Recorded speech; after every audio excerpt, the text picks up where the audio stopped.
8h35 sur Radio J. Tout de suite, l'invité de la rédaction, Johan Gurfinkel, au micro d'Eva Soto. Johan Gurfinkel, bonjour. Ah, on ne vous entend pas. Johan Gurfinkel, vous êtes à la tête de la coordination intercommunautaire contre l'antisémitisme et la diffamation en Suisse.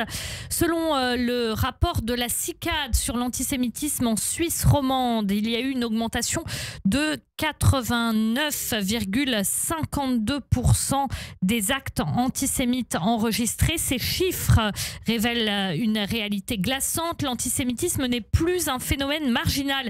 Il gangrène aujourd'hui les écoles, les rues et les plateformes en ligne. Ce qu'on peut dire, Johan Gurfinkel, c'est que les actes deviennent de plus en plus violents.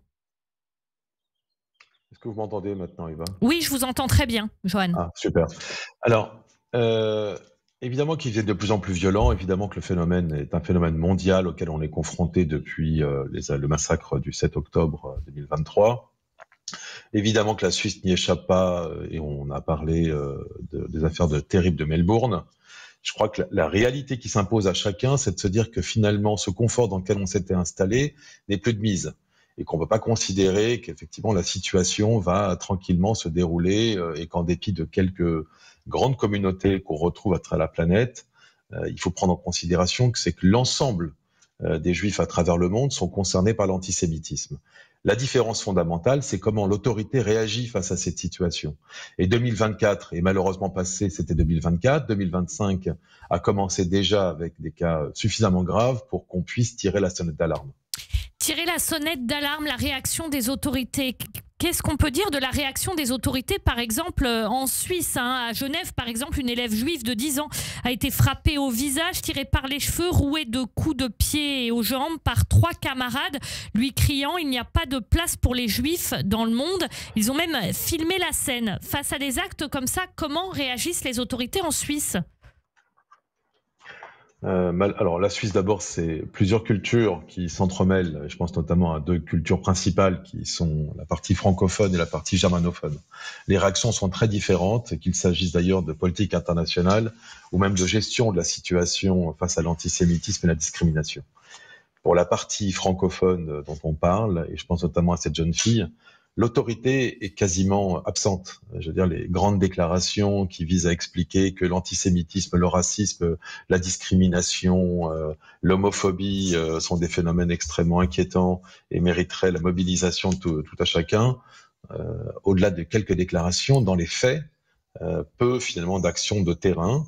Et on le voit, aujourd'hui, la situation est devenue beaucoup plus alarmante parce que, au prétexte du conflit israélo-palestinien, de la situation et le conflit à Gaza, quel que soit le sentiment et la vision qu'on a de cette situation-là, les Juifs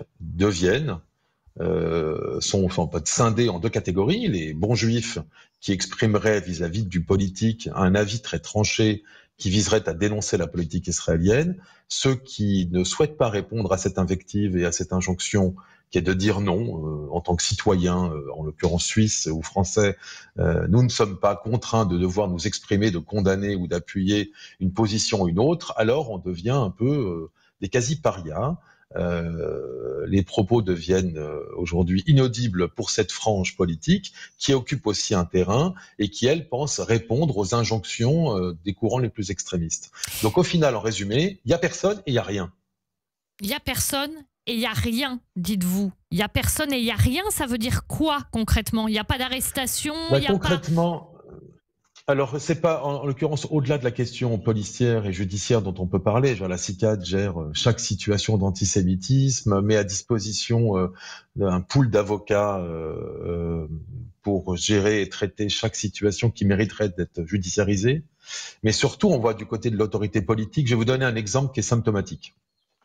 On a dans un cinéma, dans la périphérie de Genève, qui a été approché pour l'organisation du festival du film juif Genevois, dont la vocation, et vous le savez, vise à favoriser et permettre à tout un chacun d'aller à la découverte aussi de la multitude de ce que représente la culture juive. Le cinéma bio, parce que c'est le nom de ce cinéma, qui est un cinéma indépendant, a refusé d'accueillir ce festival alors qu'il l'avait fait dans le passé. au prétexte que la situation et la politique de Netanyahou étaient une entrave à pouvoir accueillir un festival. C'est un festival juif, c'est pas un festival du film israélien. C'est un festival du film, c'est même le Geneva Film Festival, donc le festival du film juif genevois. Donc plus local, on pourrait pas faire, avec des films qui viennent du monde entier et qui mettent en exergue et en avant la culture juive dans toute sa diversité. Il n'y a pas de lien avec la question politique. Ils ont même dû expliquer que ce festival n'était pas financé par l'État d'Israël.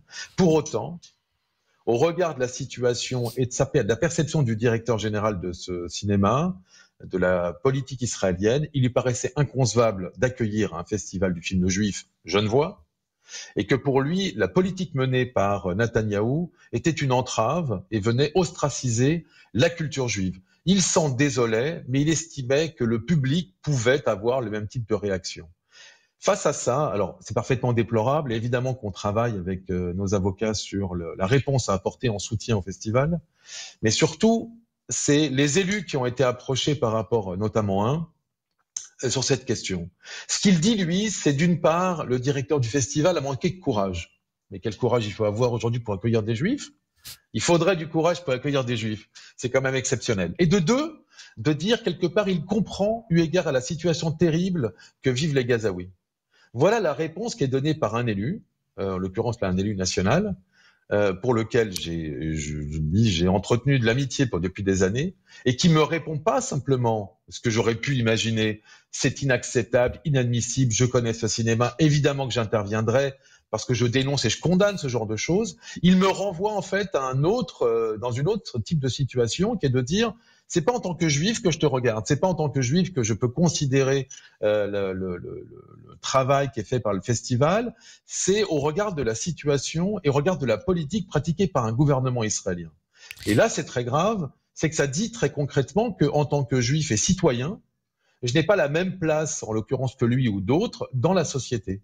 On vient aujourd'hui me marquer au fer rouge et pouvoir considérer qu'effectivement, certaines personnes pourraient mal interpréter l'accueil d'un festival culturel juif. C'est extrêmement grave. Johan Gurfinkel, c'est un phénomène qui est mondial, qui est international. En France et dans d'autres endroits, par exemple aux États-Unis, ça touche le camp progressiste, paradoxalement. Comment ça se passe, ça? C'est le cas aussi en Suisse? Alors, en particulier pour la Suisse francophone, mais ça s'est beaucoup maintenant étalé à la Suisse germanophone. Dans ce qu'on appelle le camp progressiste, je pense notamment à toutes les franges de gauche, il y a eu cette volonté très claire et très marquée de donner des gages à toute une frange syndicale, estudiantine, voire de gauche de l'extrême, dans des phénomènes et dans des principes simplement électoraux. Et les élections, il faut ratisser large. Le corps électoral aujourd'hui qui se mobilise est extrêmement faible comme partout. Dès lors, on doit essayer de trouver chez ce qu'ils considèrent être leurs alliés un certain nombre de voix, au risque sinon d'être mis à l'écart. Donc on va draguer tous ces milieux, et là on n'hésite pas à faire de la surenchère. Et j'ai envie de vous dire, et c'est triste, que la situation au Proche-Orient était finalement un enjeu qui coûte pas cher.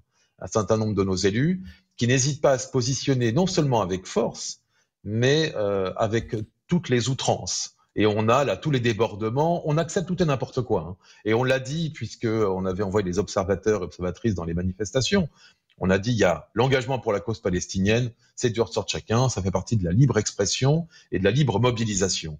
Ce qui n'est pas la même chose, c'est lorsque dans ces mêmes rangs de manifestations, certains partis, notamment d'extrême gauche, revendiquent le droit et la fierté d'afficher des drapeaux du FPLP, donc qui sont terroristes selon la liste établie par l'Union européenne, le Canada et les États-Unis, ce qui n'est pas le cas en Suisse, et affichent des slogans qui aujourd'hui ne sont plus simplement dans une espèce de cavalcade anti-israélienne, mais parfois un peu féroce.